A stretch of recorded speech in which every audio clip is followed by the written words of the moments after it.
ایک شخص نے معصوم بادشاہ سے پوچھا کہ آقا، جب ہم نے خدا سے کہا نہیں تھا کہ ہمیں خلق کرے اور اسے ہماری عبادت کی ضرورت نہیں تھی، نہ ہم نے خلقت کی خواہش کی تھی، نہ اسے ضرورت عبادت تھی، پھر اس نے ہمیں عبادت کے لیے خلق کیوں کیا؟ جواب بتائے گا کہ میں امام کی زبان سے نکلا ہوں۔ مولا نے فرمایا کہ وہ یہ نہیں چاہتا کہ تم اس کی عبادت سے اسے پہچانو، وہ یہ چاہتا ہے کہ تم اس کی عبادت سے ہمیں پہچانو۔ اس کی عبادت اصل میں ہماری معرفت کے لیے،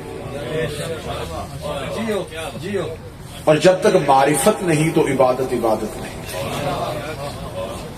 معصوم فرماتے ہیں العبادہ و فرع المعرفہ، عبادت معرفت کی شاخ ہے۔ اگر تم نے معرفت نہ رکھی تو سمجھو کہ تم نے عبادت ہی نہیں کی۔ اس کا مطلب ہے کہ جسے لوگ عبادت سمجھتے ہیں، اصل میں معصوم کی زبان سے خدا 14 کی معرفت کروانا چاہتا ہے۔ اس لیے جب وہ ہم سے عبادت کرواتا ہے تو خدا ہم سے عبادت میں نیا کیا سنتا ہے؟ جب ہم مصلی پہ لوگ سمجھتے ہیں کہ عبادت صرف نماز پڑھنے کا نام ہے، نماز بھی عبادت ہے، نماز ہی عبادت نہیں۔ میں لفظ کو دوبارہ پلٹاتا ہوں اور پھر دوبارہ دیتا ہوں، شاید آپ نے توجہ نہ کی۔ نماز ہی عبادت نہیں، نماز بھی عبادت ہے۔ صرف نماز عبادت نہیں، عبادتوں میں سے ایک عبادت کا تعلق نماز کے ساتھ۔ وہ خدا ہم سے نیا کیا سنتا ہے؟ ہم اللہ اکبر کہتے ہیں، وہ ہمیں سورہ حمد کے لیے نہیں بلاتا، وہ ہم سے قل ہو اللہ نہیں سننا چاہتا، وہ ہمیں تھوڑی دیر رکوع میں جھکانا نہیں چاہتا۔ اصل میں وہ یہ چاہتا ہے کہ عبادت مکمل کرنے کے بعد جب یہ بیٹھ جائیں تو پھر مجھے بتائیں کہ تمہیں یہ عبادت سکھائی کس نے تھی۔ اور یہ تو اہل سنت کا امام شافعی بھی کہہ گیا کہ خدا اس نماز کو قبول نہیں کرتا جب تک آل محمد پہ درود نہ پڑے۔ اصل میں خدا چاہتا ہے کہ جس کی معرفت کا حکم دیا اسے پہچاننا یا نہیں پہچاننا۔ عبادت اور ہے، معرفت اور ہے۔ عبادت کرنے والے کو عابد کہتے ہیں، معرفت رکھنے والے کو عارف کہتے ہیں۔ معصوم فرماتے ہیں کہ عبادت گزار کی 70 سال کی عبادت عارف کی ایک سانس کے برابر ہے۔ بسم اللہ۔ میرا خیال ہے تمہید میں مختصر کروں گا تاکہ آپ کو 5 دنوں کی مجلس کا پتہ چل سکے۔ 70 سال عبادت گزار عبادت کرے اور اس کے پاس معرفت نہیں تو کچھ نہیں۔ عارف ایک سانس لے، عبادت گزار کی 70 سال کی عبادت تل جائے۔ خدا نے قرآن میں موسیٰ اور خضر کا پورا واقعہ لکھا ہے، اور خدا نے کہا کہ موسیٰ عابد تھا، خضر عارف تھا، اور عبادت گزار موسیٰ نبی ہونے کے باوجود آخر تک خضر کی معرفت کو نہ سمجھ سکا۔ بار بار سوال پوچھتا رہا، کشتی میں سوراخ کیوں کیا، دیوار کو کیوں گرایا؟ وہ بار بار پوچھتا رہا اس لیے کہ موسیٰ کے پاس معرفت نہیں تھی، موسیٰ عارف نہیں تھا، خضر عارف تھا۔ اب خدا نے قرآن میں جہاں عبادت گزاروں کی نشانیاں بتائیں، عابدین کی نشانیاں بتائیں، صالحین کی نشانیاں بتائیں ہیں، متقین کی نشانیاں بتائیں ہیں، تو لازمی بات ہے خدا مومنین کی نشانیاں بتاتا ہے، منافقین کی نشانیاں بتاتا ہے، تو خدا نے قرآن میں کہیں نہ کہیں عارفین کی علامت بھی بتائی ہوگی۔ خدا بتا دیتا ہے، خدا نام نہیں لکھتا کہ کون عبادت گزار، خدا نشانی بتا دیتا، جس میں یہ نشانی ہے وہ عابد ہے، جس میں یہ نشانی ہے وہ زاہد ہے، جس میں یہ نشانی ہے وہ متقی ہے۔ ایسے ہی خدا نے قرآن میں نشانی بتائی ہے کہ جو عارف ہوتا ہے وہ چہرے سے نہیں پہچانا جائے گا، چند علامات ایسی ہیں جن سے وہ پہچانا جائے گا۔ میں نے وہی عارف کی علامات والی آیت آپ کے سامنے پڑھی ہے تاکہ ان 5 مجالس میں ہم معرفت پہ گفتگو کر سکیں کہ معرفت کون سی ہے اور معرفت کہتے کسے۔ لے جی تمہید مکمل ہوئی، میں آیت کا ترجمہ پڑھنے لگا۔ خدا کہتا ہے وَإِذَا سَمِعُوا مَا أُنزِلَ إِلَى الرَّسُولِ، عارف کی نشانی، معرفت رکھنے والے کی نشانی۔ خدا کہتا ہے ان کی پہلی نشانی یہ ہے وَإِذَا سَمِعُوا، جب یہ وہ سنتے ہیں، مَا أُنزِلَ إِلَى الرَّسُولِ، جو ہم نے رسول پر نازل کیا۔ عارف کی پہلی نشانی ہے یہ سنتے ہیں، کیا؟ جو رسول پر نازل ہو۔ جس نے تمہید میں ساتھ دیا میں شکریہ ادا کرتا ہوں۔ عارف کی پہلی نشانی سننا۔ وَإِذَا سَمِعُوا، 7واں پارہ شروع یہاں سے ہو رہا ہے۔ یہ سنتے ہیں. سننا عارف کی علامت ہے. خدا بار بار یہ نہیں کہہ رہا کہ یہ دیکھ لیتے, وَإِذَا سَمِعُوا, یہ سن لیتے ہیں. سننا عارف کی علامت ہے. اب پتا چلا ہم قبر میں لٹا کے کان پہ پکڑ کے کیوں کہتے ہیں اسمع افہم, سن بھی اور سمجھ بھی, کیونکہ سننا عارف کی علامت ہے. کیا سنتے ہیں؟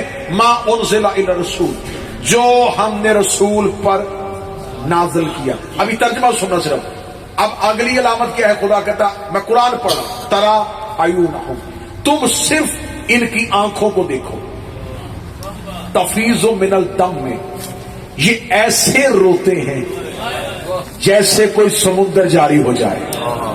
عارف کی پہلی علامت سننا, دوسری علامت رونا. صرف رونا نہیں, سن کے رونا. وَإِذَا سَمِعُوا, یہ پہلے سنتے ہیں. مَا أُنزِلَ إِلَى الرَّسُولِ, جو ہم نے رسول پر نازل کیا. تَرَى عَيُونَهُمْ, پھر تم ان کی آنکھوں کو دیکھو. تفیض من الدم میں یہ آنکھوں سے آنسوؤں کے سمندر نکال دیتے ہیں. مما عارفوا من الحق, کیونکہ انہوں نے حق کو پہچان لیا. عارفین کی نشانی ہے سننا اور سننے کے بعد رونا.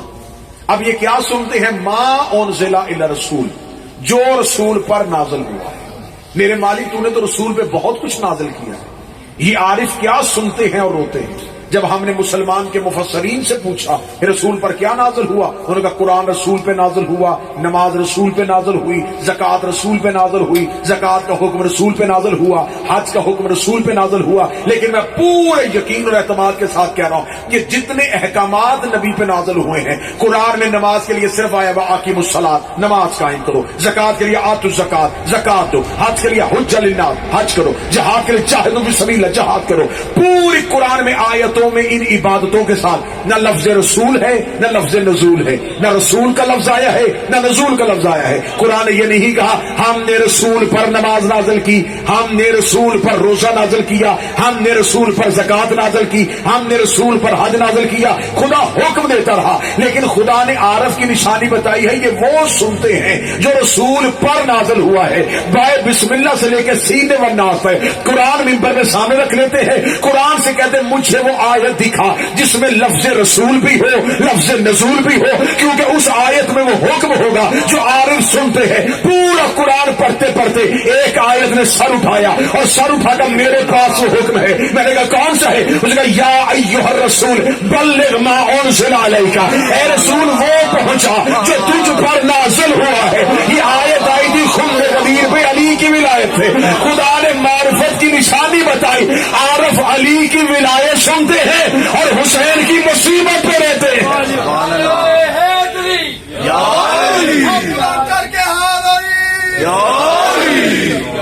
علامات عارفین میں سے پہلی علامت ہے سننا. اور کیا سننا؟ ولایت امیر المومنین. یہ علی ولی اللہ سنتے ہیں. تفیض من الدم میں اور پھر روتے. پہلے فضائل سنتے ہیں پھر مصائب پہ روتے. پہلے غدیر سنتے ہیں پھر کربلا سنتے ہیں. پہلے یا علی کہتے ہیں پھر یا حسین کہتے ہیں. مما عارف من الحق, کیونکہ انہوں نے حق کو پہچان لیا. سبحان اللہ. گریا شیعہ کی علامت نہیں, عارف کی علامت ہے. سبحان اللہ. روتا وہ ہے جو پہچان لیتا ہے. گریا مذہبوں کی پہچان نہیں. میں پوری ذمہ داری کے ساتھ ایک اور لفظ کہتا ہوں. حضرت آدم کا جہاں خدا نے ذکر کیا وہاں علم کے ساتھ منسوب کیا. نوح کا تذکرہ ہوا, ساتھ نجات کا تذکرہ کر دیا. ابراہیم کا تذکرہ ہوا, ساتھ زہد کی بات ہوئی. یعقوب کا تذکرہ ہوا تو ساتھ گریے کی بات ہوئی. یعقوب نبی کی صفت ہے گریا. رونا یعقوب کی صفت تھی. رونا نبیوں کی خامی نہیں, نبیوں کی صفت ہے. یعقوب نبی روتے تھے. خدا نے قرآن میں جہاں نبیوں کی صفتیں لکھی ہیں وہاں یعقوب کی صفت لکھی ہے گریا. یعقوب روتے تھے. روتے خشیت الہی میں نہیں, جدائی یوسف میں تھے. یوسف بچھڑ گئے تھے, یعقوب روتے تھے. یعقوب عام باپ نہیں تھا, نبی تھا. جو بچھڑ گیا وہ بھی نبی تھا. نبی کی جدائی میں روتا تھا. میں لفظ آسان کرنے لگا ہوں, میں معرفت کی آیت تمہید پڑھ رہا ہوں. یعقوب روتے تھے یوسف کے بچھڑنے پہ، اور نبی تھے اور علم نبوت کے ساتھ جانتے تھے کہ یوسف زندہ ہے۔ اب میں اگلا لفظ کہوں گا شاید کوئی سمجھے گا نہ سمجھے، نبی زندہ کو روتے تھے، زندہ کو رونا نبیوں کی نشانی۔ یعقوب نبی کو علم تھا کہ یوسف زندہ ہے، پھر بھی روتے تھے۔ اگر مولوی کی ضرورت ہے تو قیامت والے دن یعقوب کا ہاتھ پکڑ کے کہنا کہ ہم زندہ و جاوید کا ماتم نہیں کرتے۔ یعقوب زندہ یوسف پہ روتے، زندہ تھے جناب یوسف، یعقوب پھر بھی روئے، اتنا روئے کہ آنکھوں کا نور چلا گیا۔ اب ماتمی سر اٹھانا آج کی پہلی مجلس۔ یعقوب نبی نے گریہ کیا اور صرف روئے نہیں، آنکھیں دے دی، کیونکہ یعقوب گریے کی تہذیب کی ابتدا کر رہے تھے، یعقوب عزا کی تہذیب کی ابتدا کر رہے تھے، یعقوب رونے والوں کا نبی تھا، یعقوب رونے والوں کو تہذیب سکھا گیا کہ جب معصوم کے عشق میں رو، پھر صرف روتے نہیں، کچھ جسم سے دیتے بھی ہیں۔ ہم تو صرف حسین کو بدل کر لہو دیتے ہیں، یعقوب نے آنکھیں ہی دے دی، اور یہ بھی پتا تھا کہ یوسف زندہ ہے۔ اور سر اٹھانا میرے ساتھ، زبان سے تھوڑی تائید فرمانا، جس نے یعقوب نے یوسف کی جدائی میں آنکھیں دی، پھر وہ جو آنکھیں واپس ملی تھی وہ یعقوب کے معجزے سے واپس نہیں ملی، اسی یوسف کے کرتے سے ملی۔ اب اگلا جملہ پتہ نہیں ہم عارفین میں سے کون سمجھے گا۔ خدا نے تہذیب کی علامت بتا دی کہ جب معصوم کے عشق میں کچھ دو، پھر وہ چیز بھی معصوم ہی واپس کرتا ہے۔ یعقوب نے آنکھیں دی، یوسف کے کرتے نے واپس کر دی، یوسف نے نہیں، یوسف کے کرتے نے واپس کر دی۔ ہم سے نہ کوئی پوچھے کہ ماتمی علم سے جا کے شفا کیوں مانگتے ہیں، ماتمی عباس سے بیٹے کیوں مانگ لیتے ہیں۔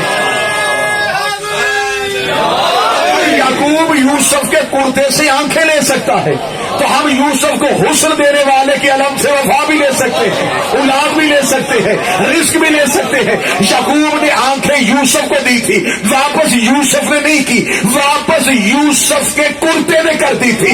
ہم حسین کے عشق میں لہو نکالتے ہیں، زنجیر بدن پہ لگتی ہے، زخم بدن پہ ہوتا ہے، شفا حسین نہیں دیتا، کربلا کی مٹی دے دیتے۔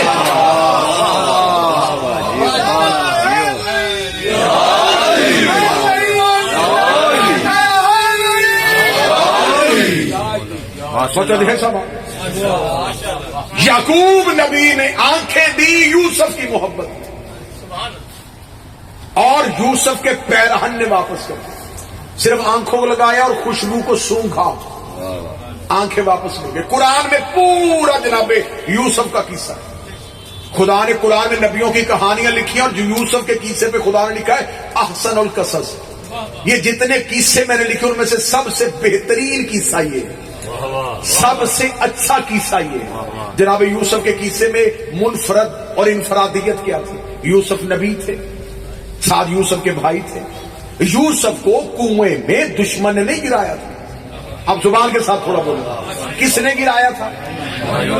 بول کے بتائیے۔ سگے بھائیوں نے، نبی کے بیٹے تھے لیکن حجت کے دشمن تھے۔ حجت کا دشمن نبی کا بیٹا بھی ہو تو لعنتی ہوتا ہے۔ قرآن میں یوسف کے بھائیوں کی مذمت کی ہے۔ اب اللہ سے کہو میرے اللہ صرف یوسف کی بات کر، بھائیوں کا ذکر کیوں کرتا ہے؟ کاش اتحاد کا چورن بیچنے والے اللہ کے سامنے بات کر سکتے اور پروردگار کو مفت مشورہ دے، میرے اللہ کیا ضرورت ہے ان کا ذکر قرآن میں کرنے، صرف یوسف کی بات کر۔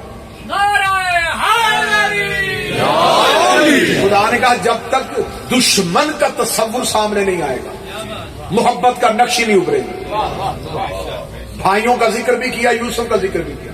سگے بھائی تھے، یوسف کو کنویں میں گرا دیا حسد میں۔ حسد کیا تھا؟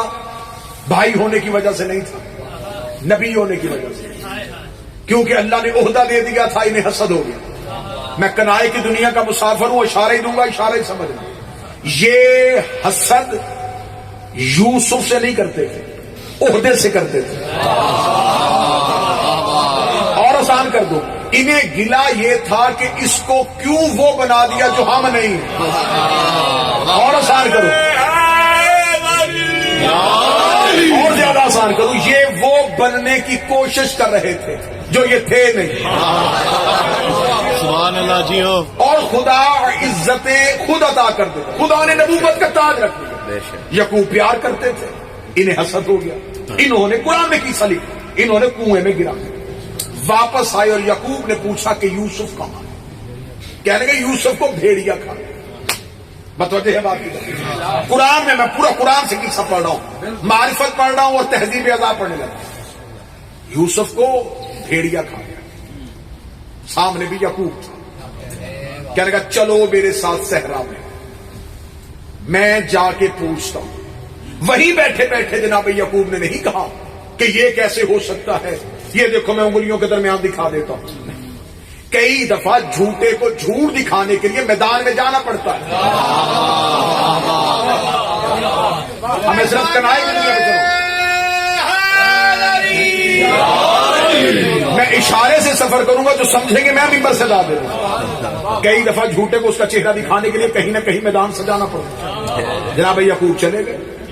جا کے صحرا میں جناب یعقوب نے کہا تم کیا سمجھتے ہو, کیا تم میری آنکھوں میں دھول چھونک دے؟ جناب یعقوب نے آواز دی, اے صحرا کے بھیڑیوں. قرآن کہتا ہے بھیڑیے نبی کے بلانے پہ آ گئے. بھیڑیے تھے, نبی کے بلانے پہ آ گئے. جہاں تک آواز نہیں پہنچی میں پھر پہنچا تھا. انہیں خبر تھی کہ یہ نبی ہے, اس کا ذکر کہیں نہ کہیں کسی نہ کسی کتاب میں ہو جانا ہے. کل کو وہ کتاب پڑھنے والے یہ نہ کہیں کہ بھیڑیے تھے نبی بلاتا رہا آئے ہی نہیں. ماشاءاللہ بھیڑیے تھے نبی نے بلایا آ گئے. جناب یعقوب نے آتے ہی ان سے پوچھا میں نے سنا ہے. یہ نہیں کہا کہ مجھے علم ہے, کہا میں نے سنا ہے تم نے میرے بیٹے کو کھایا. بھیڑیوں نے جناب یعقوب سے یہ نہیں کہا کوئی گواہ ہے تو لا. اگلا جملہ پتہ نہیں پھر کون سمجھے گا. بھیڑیے جانتے تھے معصوم دعویٰ کرے تو گواہ نہیں مانگتے. واہ واہ واہ واہ. میں نے سنا تم نے میرے بیٹے کو کھایا ہے. انہوں نے بول کے کہا اے اللہ کا نبی, آپ جانتے ہیں ہم درندوں پہ نبیوں کا اور نبیوں کی اولادوں کا گوشت اور خون حرام ہے. قرآن نے بھیڑیے کی گفتگو قرآن میں لکھ دی. میرے مالک یہ جواب بھیڑیے کا تھا. قرآن مقدس کتاب ہے, جانوروں کے جواب قرآن میں کیوں لکھ رہا ہے؟ خدا نے کہا میں بھیڑیے کا جواب لکھ رہا ہوں تاکہ تمہیں انسان کی شکل میں کئی بھیڑیے نظر آ جائیں. یہ بھیڑیے ہو کے کہہ رہے ہیں کہ ہم نبیوں کی اولادوں کا حق نہیں کھاتے. نبی اور نبیوں کی اولادوں کا گوشت اور خون ہم پر حرام. اچھا تو پھر کہاں گیا یوسف؟ بھائی شرمندہ ہو گئے. قرآن کہتا ہے کہ وہی یوسف جو تھے وہ تخت مصر پہ بیٹھ چکے تھے. اب بھائی جو جنہوں نے کنویں میں گرایا تھا انہیں خبر نہیں تھی کہ جسے گرایا تھا وہ بادشاہ بن گیا. قرآن نے پورا واقعہ لکھا. مفسرین کہتے ہیں اس کو جناب یوسف نے کسی نہ کسی وجہ سے, یہ آئے جناب یوسف کے شہر میں تجارت کے لیے اور جناب یوسف نے روک لیا. جب یہ رک گئے تو جناب یوسف نے کہا انہیں شاہی محل میں مہمان بناؤ. اب انہیں نہیں پتا تھا جو بلا رہا ہے وہ ہمارا بھائی ہے. خوشی خوشی چلے گئے کہ ہم شاہی دسترخوان میں بیٹھے.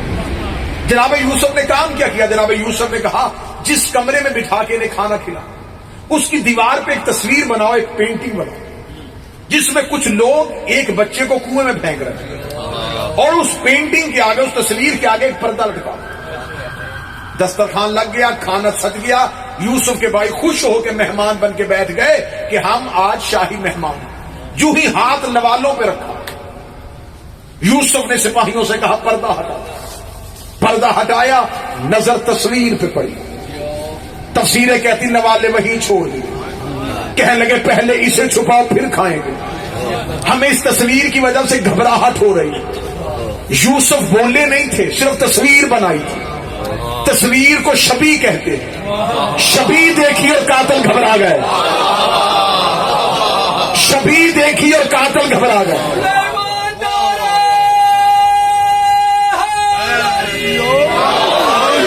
قاتل گھبرا گئے. انہیں اپنا جرم یاد آنا شروع ہو گیا.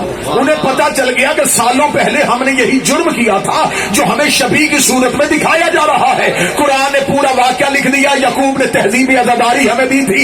یعقوب نے ہمیں رونے کا طریقہ بتایا تھا. یعقوب نے ہمیں معصوم کے عشق میں ماتم بتایا تھا. تب سے ہمیں پتا چل گیا کہ جب مظلوم کا علم لے کے ذوالجلال کے تعزیہ لے کے بازاروں میں جاتے لوگ کیوں کہتے ہیں کہ علم دیکھنے سے نکاح ٹوٹ جاتا ہے, شبیہ دیکھنے سے نکاح ٹوٹ جاتا ہے؟ اس لیے کہ انہیں دیکھ کے اپنا قتل یاد آ جاتا.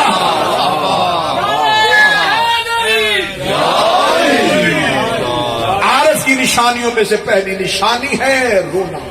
سبحان اللہ. رونا عارف کی علامت ہے. اور خدا فرماتا ہے کہ مجھے عارفین چاہیے, مجھے عبادت گزار, صرف عبادت گزار نہیں, معرفت والے چاہیے.